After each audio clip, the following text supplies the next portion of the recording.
G'day you beautiful people, welcome back to my channel. Today we're going to take a look at a rework idea for Feng Mao, but before we do that, like usual, I'd just like to say that when I do these reworks, I look through the character's history and also look at other community members' suggestions. In some cases I agree with those community members and actually go along with their abilities, and in some cases I do not, and may provide feedback on the community members' suggestions. Any feedback that is given is not an invitation to ridicule, and it is not me ridiculing that person, it is just my opinion. As far as my videos go, I do try to be as inventive and out there as possible, but in some cases, if I think that a hero is actually perfect the way they are, I might keep the kit exactly the same, or at least most of it the same as what it used to be. So every hero is going to get a passive, and I also want to give them quests. Heroes will have a quest for their passive and their 3 basic abilities, but not their ultimate. When I do these quests and the bonuses that are attached to those quests, I do it with the opinion that every hero should have their passive quest in each match, and they should have to choose between one of the other 3 quests. So I try to balance them around only having your passive quest and one other quest active. I am completely fine with heroes having all 4 quests in every match. In that case, they would have to be balanced accordingly. I'm also fine with them having one random quest, whether that be Sparrow having a quest on her passive, or Richter having a passive on a quest on his Riplash. So keep that in mind. With that said, let's get straight into it. Now, Feng Mao has had quite a few changes over his lifetime. He's gone from a slightly complex bruiser to an assassin. I say slightly complex, it may actually be more along the lines of quite a complex bruiser to an assassin. So when I sit and think about what Feng should actually be, I tend to lean more towards him being a bruiser. My reasoning for this is that being an assassin, you should have relatively low basic attack power scaling. You should kind of be reliant on your abilities to burst someone down. If you give Feng Mao a very high basic attack power scaling like he did before and let him keep his execute ultimate, I kind of think he's too strong because he is quite durable. He has really good basic attacks and he has an execute mechanic. I think that's too strong. If he has a lower basic attack scaling though, and keeps his execute, he would be balanced, but I don't really think it suits him. He's a martial artist with a massive guando. But he would be dealing bugger all damage on his basic attack. It just doesn't make sense. So we're going to keep him as a bruiser, or take him back to being a bruiser rather. And I have attempted to add a bunch of quests that make him a little bit more complex and interesting. So starting off with his basic attack, giving him a 0.7 power scaling, or somewhere around there, which is what I think bruisers should kind of be at. Higher than a tank, but lower than a carry. We're going to give him 20% cleave on his basic attacks as well. That means that anything that is around him while he is attacking something will actually take 20% of his basic attack damage. So think if you're at a jungle minion camp, you're looking at one specific jungle minion. That jungle minion will take all of your basic attack damage, but the ones that are pretty close around you will take 20% damage. So then we have his passive that I'm calling sweeping strikes. After 4 successful basic attacks, Feng's next basic attack will have 60% cleave. So we're just increasing the amount of cleave that he has. It'll make him more efficient in the jungle. It'll also allow him to do a little bit more damage in team fights when enemies are clumped together. And for the quest I went for, after last hitting 100 minions, sweeping strikes cleave is increased to 100%. So that means that anything that is within the enemy that he is targeting will actually take 100% of his basic attack damage instead of 60 or 20. So for his first ability, I went with Reaping Dash. Just keep that in there. Feng Mao dashes to a target location. Feng's next basic attack after dashing deals 75 to 150% bonus attack damage. This is exactly how it was. I have not changed it at all. But the way in which I've tried to change it is through the quest. Now keep in mind that these 3 quests, the one for Reaping Dash and his other 2 abilities, the way that I've set them out is that you can only pick one per match, okay? And I try to make it so that there is synergy between the ability that you're doing the quest on and another one of his abilities, okay? So this one, after successfully dashing and attacking 20 enemy heroes, I don't know if I've worded this perfectly, but what I mean by that is after dashing and landing your bonus basic attack damage from this ability onto an enemy hero 20 times, from then on, using Reaping Dash immediately before using Earth Shatter will increase the damage and stun of Earth Shatter by 50%. So obviously I'm using Earth Shatter as his ultimate in this, which we'll go over in a little minute. But the way that I want these to work is that using an ability right before or right after another ability actually gives a buff to one of those two abilities, just to kind of give him a little bit of a combo kind of nature. So the hard thing with this would probably be timing. What is immediately before, considering that this is potentially coming out on console as well as PC.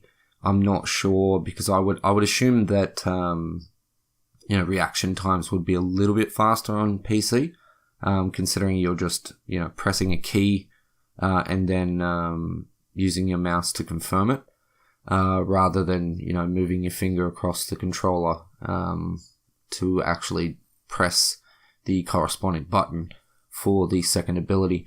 So I was kind of thinking, somewhere between half a second and a second, maybe, but I don't know. This would definitely have to be looked at really, really hard to try and work out what that timing should be. So this one, after dashing and attacking 20 enemy heroes and landing that bonus basic damage, gives synergy between Reaping Dash and his ultimate. So normally, if you think about it, normally when you use your Reaping Dash, you tend to try to land right on the person you want to attack, which is going to mean that if you do this and use Earth Shatter, if they are right in front of you, you're not going to be hitting them with the tip of your Earth Shatter, which is where you pretty much want to land your Earth Shatter. You want it to land, I've gone back to it being a cone in front of him. So if you were to dash right on top of an enemy, and say you had a couple of people with him, one on the left, one on the right, and then you use Earth Shatter, you're going to miss everyone. So, it makes it a little bit more complex in that you have to try to dash before them, land a little bit before them, and then use Earth Shatter so that it hits them all. Droning on, but it's kind of difficult to sort of explain what my intentions are behind all this, so I'm trying my best. Team. So next up we have Guardian Shield. Not any different at all. It's the same shielding, same time, 2 seconds. But what I've gone with is with his quest. After shielding 5,000 damage, once again, not sure about the quest here with the 5,000 damage. Considering 450 is a max shield, 10 full shields would be 4,500 damage. So keep in mind, I want this to be about 10, the 10 to 15 minute mark being unlocked. So after that, using Reaping Dash while shielded will cause the shield to explode upon reaching the target location. So you've got 2 seconds to dash. You need to dash and land within 2 seconds of actually shielding yourself. And then when you do, it will explode, dealing the shield amount to anyone at the target location. So if you haven't been hit, if you shield yourself, you don't get hit, and then you dash. When you land, anyone within a certain radius will take 450 damage. If there's only 20 health left on that shield, you're only going to deal 20 damage. It's a kind of a complicated way of adding a little bit of extra damage in. You are burning your shield by doing this, so it's a trade-off. But it just adds a good little bit of synergy between Reaping Dash and Guardian Shield. Next up, we're bringing back Hamstring. Feng Mao spins his Guando around him, dealing ability damage and applying a 20 to 40% movement speed slow for 2 seconds. So I think this is pretty much the way that it was. The damage numbers on here are probably completely wrong. If they seem really strong or really weak, that's not my intention. I'd like them to be roughly around about what they used to be. I just don't remember what that was, and I can't actually find those numbers.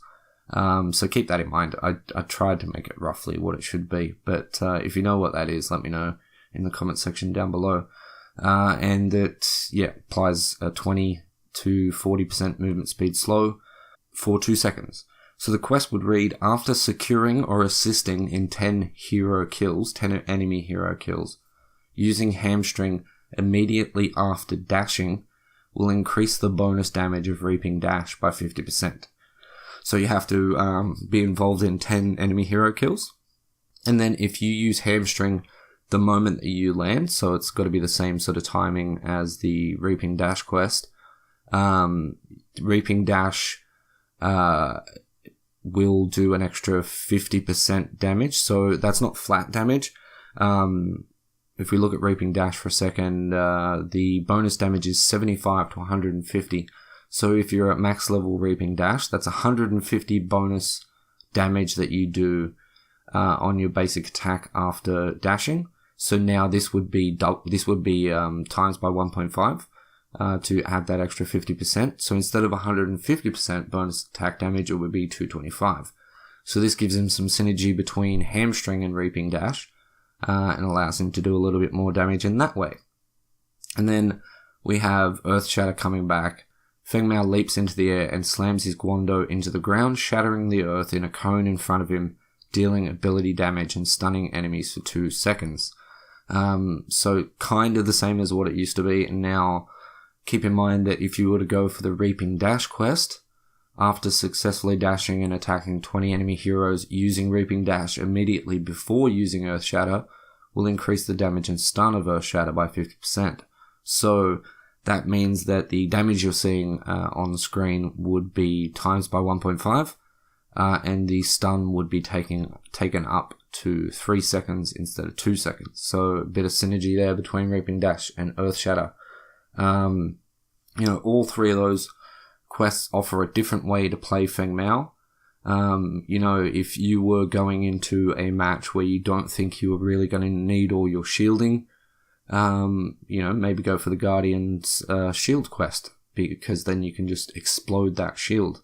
But apart from that, you might want to go for, if you're trying to sort of go for attacking the squishies on the enemy team, maybe going for the Reaping Dash quest might be better, because it's going to give you bonuses on your ultimate, allowing you to deal more damage. Same with the hamstring quest. So that's my ideas for Feng Mao. Pretty convoluted, I know, and probably very confusing. I'm not well and my brain's not working too good, so I wrote this out yesterday, and now I feel like absolute shit. And I'm struggling to even read it myself. But hopefully that all made sense. If you have any questions, leave them in the comment section. Like the video if you liked it, and subscribe if you're not already. With that said, thank you so much for watching. I love your face, and I'll catch you in the next one. Peace.